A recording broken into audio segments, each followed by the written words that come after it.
Halo everybody, bagaimana kabarnya? Rokok masih lancar? Berbicara mengenai film horor, memang tidak ada habisnya. Kali ini saya akan membahas film Get Out yang termasuk ke dalam film horor thriller. Film ini juga digadang-gadang sebagai horor terobosan terbaru, di mana tidak ada hantu, tidak ada jump scare, tapi membuat sisi gelap diri Anda merinding saat menontonnya. Setelah saya menontonnya, ternyata benar film ini kelasnya jauh berbeda dengan film Naga dan Indosiar. Jantung! Tanpa banyak berbacot ria berlama-lama, langsung saja kita simak videonya. Engkol.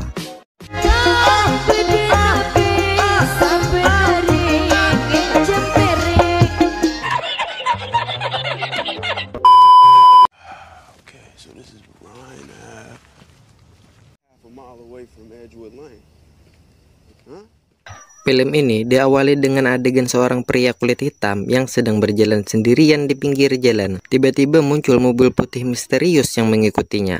Kemudian, orang kulit hitam ini dilumpuhkan oleh orang dari mobil tersebut hingga tak sadarkan diri. Bisa disimpulkan, pria kulit hitam ini mengalami penculikan.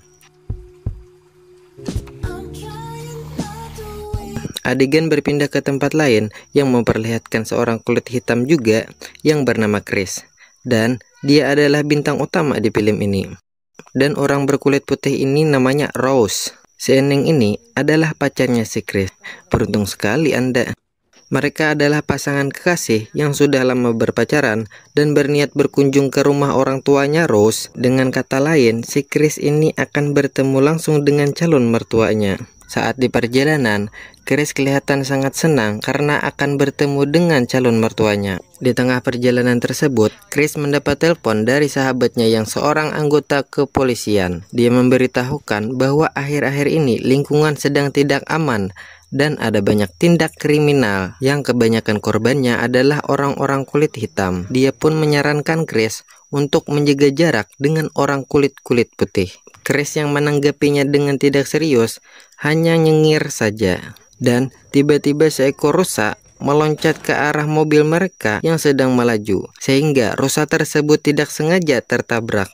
Untuk orang yang barengan, kejadian seperti ini bisa jadi adalah pertanda buruk. Namun mereka tetap melanjutkan perjalanannya. Sesampainya di rumah orang tuanya Rose, Chris disambut ramah oleh kedua orang tuanya. Di sana, dia diajak berkeliling rumah oleh mereka. Tapi Chris merasakan ada sesuatu yang sedikit jenggal, di mana tukang kebun mereka adalah orang kulit hitam. Saat disuguhi minuman pun, pelayannya juga seorang kulit hitam. Tidak hanya itu, tatapan dan gestur tubuh mereka pun terlihat sangat aneh dan nampak penuh beban. Singkat cerita, mereka pun makan malam. Dan ini adalah saudaranya Rose. Dia adalah orang yang bebungulan dan bercandanya seperti bocil, atau tipe orang yang bercandanya kelewatan. Game like trash. No karate at the dinner table. It's not karate, Mom. Yo, I got a rule, no. Tiba saatnya mereka pun pergi tidur. Di sini, Chris dan Rose melakukan adegan pengencorotan anjay. Saat tengah malam, Chris terbangun dari tidurnya dan memutuskan keluar rumah mencari angin sambil sebat sedut. Momen tidak terduga pun terjadi. Tiba-tiba, tanpa alasan yang jelas, tukang kebun yang dia lihat tadi siang sedang berlari ke arah dirinya dan langsung berbelok saat berada sesampai di dekatnya. Chris pun berkata, "Kenapa sih anjir, bagung pisan euy." Tidak sampai di situ, Chris pun dibuat kaget dengan penampakan pelayan wanita yang sedang berdiri tepat di depan jendela. Ternyata pelayan tersebut sedang bercermin di kaca jendela, seolah mengagumi kecantikannya yang hampir menyaingi Raisa.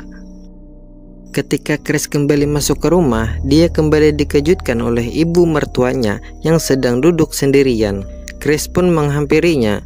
Namun, Anda jangan berharap ada adegan pengencorotan ala Japanese stepmom di sini, karena ibu mertuanya hanya bertanya kepada Chris, "Kamu habis ngerokok ya?" Chris pun menjawab, "Iya, Mam, kenapa emangnya?" "Mama bisa menghilangkan kebiasaan kamu merokok dengan cara hipnoterapi." Ah, masa sih? Ibu mertuanya pun mengaduk teh di cangkirnya yang membuat Chris tersugesti dan masuk ke dalam bawah sadar. Chris pun dibuat untuk jujur dan meluapkan kesedihannya sehingga menangis terseduh-seduh. Tidak sampai di situ saja, Chris masuk ke alam bawah sadarnya lebih dalam lagi. Now, sink into the floor. Now you're in the sunken place. Dan saat terbangun, dia sudah berada di atas tempat tidur. Chris pun bingung, apakah kejadian semalam nyata apa cuma mimpi. Singkat cerita, diadakan pertemuan keluarga besar di rumah orang tuanya Rose. Di situ, Chris diperkenalkan ke semua anggota keluarganya Rose. Saat sedang asik mengabadikan momen tersebut, Chris melihat salah satu anggota keluarganya yang ternyata orang kulit hitam. Otomatis, Chris pun menghampirinya. Ternyata, tatapan dan gestur pria tersebut sama anehnya dengan perilaku pelayan dan tukang kebun keluarganya Rose. Chris pun mengajak pria tersebut untuk tos ala orang kulit hitam. Hey bro, what's up man? Namun, pria tersebut meresponnya dengan cara bersalaman. Chris pun heran. What the fuck? Keanehan-keanehan ini semakin membuat kita dan Chris menjadi semakin penasaran. Ono opo iki? Chris pun kembali ke kamarnya, lalu menelpon sahabatnya perihal kejadian-kejadian aneh yang terjadi di rumah Rose. Dia pun kembali memperingatkan Chris untuk hati-hati dengan orang kulit putih terkait banyaknya penculikan dan tindak kriminal yang menimpa orang kulit hitam. Lagi-lagi, Chris pun hanya nyengir. Tiba-tiba muncul seorang pelayan wanita tepat di depan Chris. Saat Chris berbicara tentang ras dan keanehan-keanehan yang terjadi, pelayan tersebut nangis tapi tertawa, dan itu sangat aneh. Kemudian, Chris kembali ke pertemuan. Lalu, saat pria kulit hitam tadi berada tepat di depannya, dengan sembunyi-sembunyi, Chris memotret pria tersebut dengan HP, tapi dia lupa mematikan flashnya. Entah apa yang terjadi, tiba-tiba darah keluar dari hidung pria tersebut. Lalu, seketika dia marah dan meneriaki Chris untuk pergi dari sana.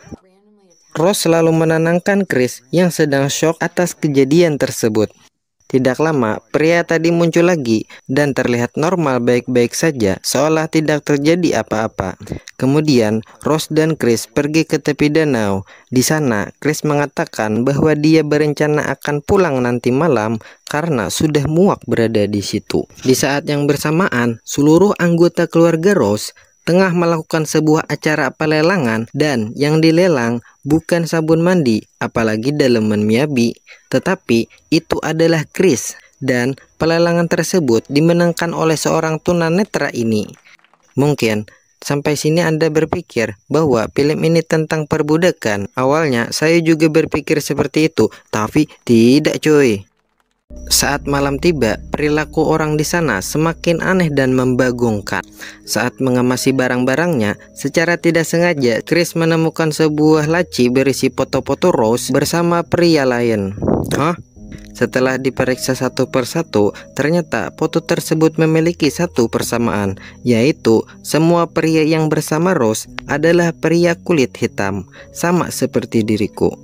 Saat ingin pergi dari rumah, mereka dicegat oleh saudaranya serta orang tua Rose, dan hal yang tak terduga terjadi. Ternyata Rose ikut bersekongkol dengan keluarganya dan kunci mobilnya pun berada di tangannya Rose. Sampai sini kita akan sadar bahwa keluarganya Rose akan menjual Chris kepada si om-om tunanetra tadi. Dan foto-foto orang kulit hitam yang Chris temukan adalah para korban dari keluarganya Rose. Jadi sebenarnya ayah Rose adalah seorang dokter bedah yang memiliki keahlian untuk memindahkan otak dan kesadaran manusia dari tubuh satu ke tubuh lain. Dan rencananya otak dan kesadaran si om-om ini akan dipindahkan ke tubuhnya Chris sehingga dia bisa melihat dan menguasai tubuh sehat yang dimiliki Chris.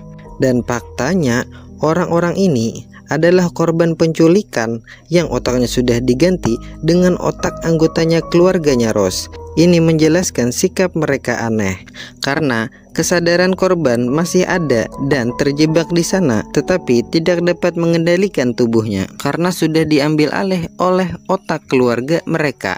Dan adegan di saat pria ini tiba-tiba hidungnya berdarah, ternyata itu disebabkan oleh flashlight yang entah kenapa menimbulkan efek tertentu oleh orang-orang ini. Tanpa diduga, ibunya Rose berhasil menghipnotis Chris dengan cara mengadukkan teh di cangkir sama seperti Chris dihipnotis sebelumnya.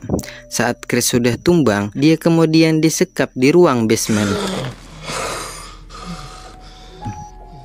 Di saat yang bersamaan, temannya Chris yang berada di tempat lain sedang browsing dan menemukan fakta perihal penculikan yang sering dialami oleh orang kulit hitam. Chris yang dalam keadaan sudah terikat di kursi secara terus-menerus dihipnotis dengan cara media suara cangkir yang ada di televisi. Dia juga diperlihatkan tayangan tentang keluarga Chris yang ternyata sudah melakukan hal ini sejak lama. Beruntung, Chris menemukan kapuk dalam sobekan kursi. Dia menggunakan kapuk tersebut untuk menyumbat telinganya agar hipnotis tersebut tidak berfungsi.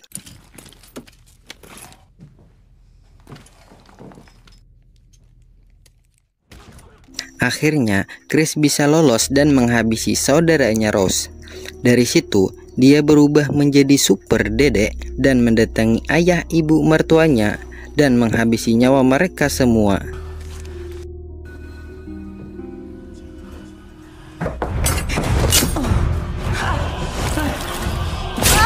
Rose yang sedang santuy-santuy tidak mengetahui yang sedang terjadi. Chris pun langsung kabur menggunakan mobil, tetapi dia menabrak pelayan yang ternyata itu adalah neneknya si Rose. Chris yang merasa iba mengajak pelayan itu untuk ke mobil.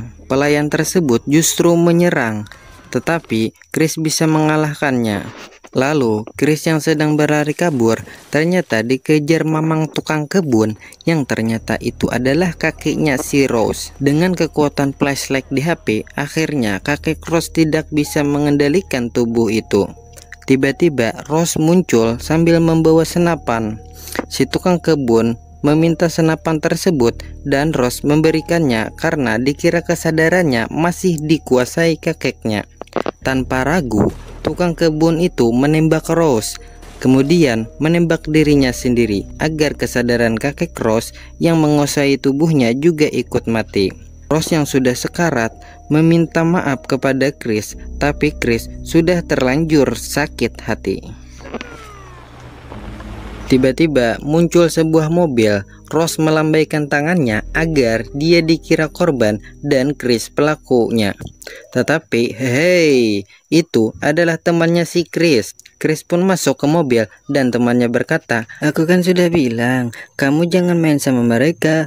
Memang mereka itu bersih, tapi orangnya jahat. Walaupun aku jarang mandi, terlihat muring, hauk dan huhungangan, aku orangnya baik kok." Mereka pun pergi meninggalkan tempat itu dan tamat. Akhir kata, saya Dick Queen undur diri. Jangan lupa like, share, and comment agar channel ini optimal dalam penyajian konten dan bisa berkembang lebih besar. Selamat menunaikan ibadah puasa.